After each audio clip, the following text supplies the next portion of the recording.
सतनाम श्री वाहेगुरु जी। आज वाहेगुरु जी की कृपा से श्री जपजी साहिब जी की 16वीं पौड़ी की व्याख्या आप जी के साथ करने जा रहे हैं। जिन्होंने प्रभु नाम का चिंतन किया वे श्रेष्ठ संत जन निरंकार के द्वार में स्वीकृत होते हैं और वे ही पंच प्रधान होते हैं। ऐसे गुरुमुख प्यारे अकाल पुरख की सभा में सम्मान पाते हैं और राज दरबार में शोभावान होते हैं। सद्गुणी मानव का ध्यान उस एक सतगुर यानी निरंकार में दृढ़ रहता है। यदि कोई व्यक्ति उस सृजनहार के बारे में कहना चाहे अथवा उसकी रचना का लेखा करे तो उस रचयिता की कुदरत का आंकलन नहीं किया जा सकता। निरंकार द्वारा रची गई सृष्टि धर्म रूपी वृषभ बैल यानी धोला बैल ने अपने सिर पर टिका रखी है, जो कि दया का पुत्र है। क्योंकि मन में दया भाव होगा तभी धर्म कार्य इस मानव जीव से संभव होगा। सृजनहार की इस रचना में अनेक जातियों, रंगों तथा अलग अलग नामों से जाने जाने वाले लोग मौजूद हैं, जिनके मस्तिष्क पर परमात्मा की आज्ञा में चलने वाली कलम से कर्मों का लेखा जोखा लिखा गया है। यह लेखा लिखने वाला परमात्मा में कितनी शक्ति होगी, उसका रूप कितना सुंदर होगा, उसकी कितनी दात है, ऐसा कौन है जो उसके संपूर्ण कार्य का अनुमान लगा सकता है। अकाल पुरख के मात्र एक शब्द रूपी आदेश से ही सृष्टि का प्रसार हुआ है। हे निरंकार, हे पारब्रह्म, तू सदा ही शाश्वत रूप है। वाहेगुरु जी का खालसा, वाहेगुरु जी की फतेह। पंच परवान पंच प्रधान, पंचे पावें दरगह मान। पंच परवान पंच प्रधान, पंचे पावे दरगह मान। भले पुरुष परवान और मुखी होते हैं, भले पुरुष ही स्वर्ग में आदर पाते हैं। पंचे सोहें दर राजान, पंचा कहा गुर एक त्यान। पंचे सोहे दर राजान, पंचा का गुरु एक त्यान। भले पुरुष ही राज दरबार में शोभा देते हैं। भले पुरुषों का एक ईश्वर की ओर ध्यान होता है। जे को कहे करे विचार, करते कै करने नाही सुमार।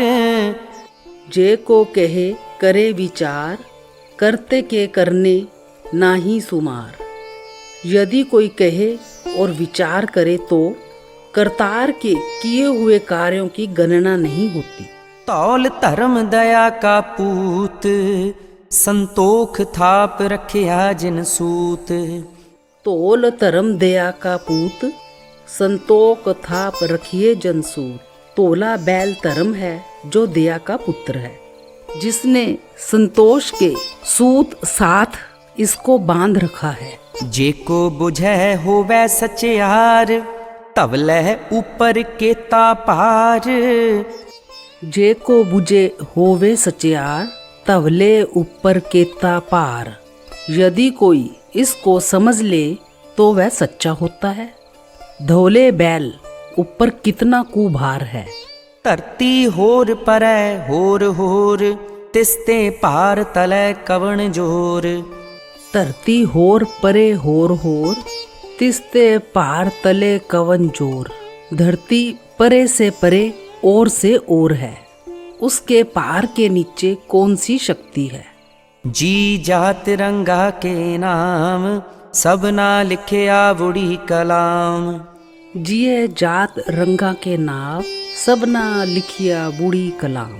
जीव अनेकों जातों, रंगों और नामों के हैं। सबका लेख लिखा गया जब कलम चली।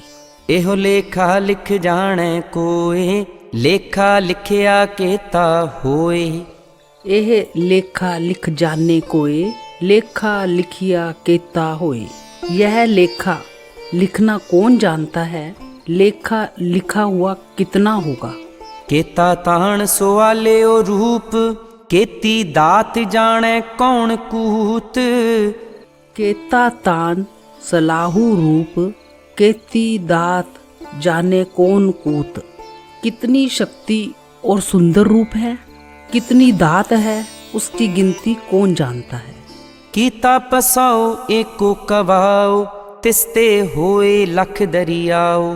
कीता पसाओ एको कवाओ, तिसते होए लख दरियाओ। एक शब्द का पसारा किया, उससे सृष्टि के लाखों दरिया हो गए। कुदरत कवन कहाँ विचार, वारया न जावा एक बार। कुदरत कवन कहाँ विचार, वारया ना जावा एक बार। किस शक्ति से मैं उसका विचार करूं, मैं एक बार भी बलिहार नहीं जा सकता। जो तुद पावै साई भली कार, तू सदा सलामत निरंकार। जो तुद पावै साई भली कार, तू सदा सलामत निरंकार। जो तुम्हें अच्छा लगे वही काम अच्छा है। हे निरंकार, तू सदा ही स्थिर है। वाहेगुरु जी का खालसा, वाहेगुरु जी की फतेह। श्री जपजी साहिब जी की 17वीं पौड़ी में असंख्य लोग किसका जाप करते हैं, असंख्य लोग मुख द्वारा किसका पाठ करते हैं, वे किसकी साधना में लीन रहते हैं, असंख्य मानव जीव मौन रहकर किस में लीन रहते हैं, आदि प्रश्नों के उत्तरों को आपके साथ खोजेंगे। वाहेगुरु जी का खालसा, वाहेगुरु जी की फतेह।